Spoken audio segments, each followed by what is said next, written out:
So in Oregon country, the first people to go there were fur traders. And these guys were called the mountain men because they went over the mountains to get there. And these were people from England. These were people from the United States, because remember, we shared the land at first. And they're both there looking for furs. And they're very successful. They pretty much wipe out the entire beaver population of Oregon. And so after that happens, these people need a new job. So we have the whole 5440 or fight thing happen. The United States gets control, and now that we officially own it outright, we have all these settlers interested in going out there. So these guys see an opportunity. So they're no longer mountain men. They're going to blaze the trail for settlers to come out. So we're going to call them the Trailblazers. And if you know any teams in Portland, Oregon, now you know why they have that name. Some of the first settlers to move out into Oregon country are the Whitmans. And their goal is to create a mission out there. They're missionaries. Their job is to spread Christianity. Remember, that's a big part of Manifest Destiny, is spreading the religion to all.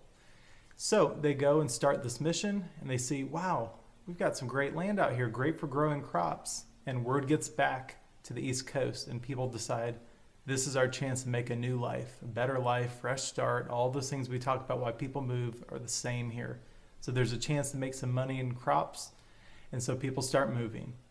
And it is a long trip, and to make it, you need a good wagon, and you need a team of oxen or horses, different animals they use. Oxen are the ones you usually see in pictures, though. But to go out there, you basically need to sell everything you have and just take whatever you need for the trip, and that's it. And then you're there, and good luck starting your new life.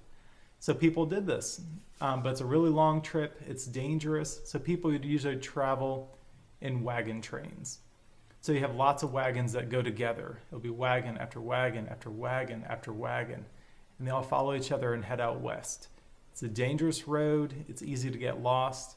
So people pretty much start from the same place, Independence, Missouri. And these wagon trains would set off, and to get across safely, you would basically look for landmarks like Independence Rock, Chimney Rock, and all these different places, a couple forts you might stop at, and that's how people would get there. Of course, you needed a guide, and who did we call upon? The Trailblazers, those old mountain men. They're the ones who would lead the people there. The wagon usually used on these trips was called the Conestoga wagon, named after the Conestoga River in Pennsylvania. And around here is where the German and Swiss wagon makers lived. And these guys were pros at making these wagons. They're just excellent, high quality, strong, dependable wagons. This trip out west was pretty dangerous. You had to worry about bandits, you had to worry about Native American tribes, and you had to worry about diseases such as cholera, which was pretty dangerous, and something called dysentery, which was just not a pleasant experience. And you don't have firewood out there when you're going through the Great Plains. So how do you even cook your food, whatever food you do have? Well, you use something called buffalo chips. And it's a little treat that buffalo leave after they've had a hearty meal.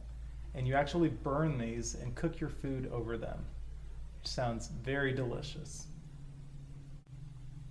After making it through the Rocky Mountains, it can be a pretty smooth trip if you're going to Oregon or what's today Washington. Problem is, some people weren't going there. They're actually going to California. And this is where the road splits. If you're going north, you're going up to Oregon, Washington, it's not too bad after the Rockies. The worst is past you now. But if you're heading down to California, you still have to go through the high Sierra Nevada mountains.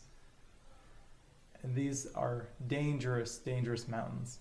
And if you want to know about a fun story, check out the Donner Party. And spoiler alert, there's a little bit of cannibalism that goes on.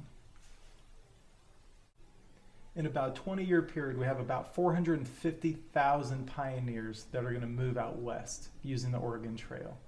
So it might have been a dangerous road, but for these families that survived it, it led to a new life, new opportunities, and just helped the United States spread even more their manifest destiny.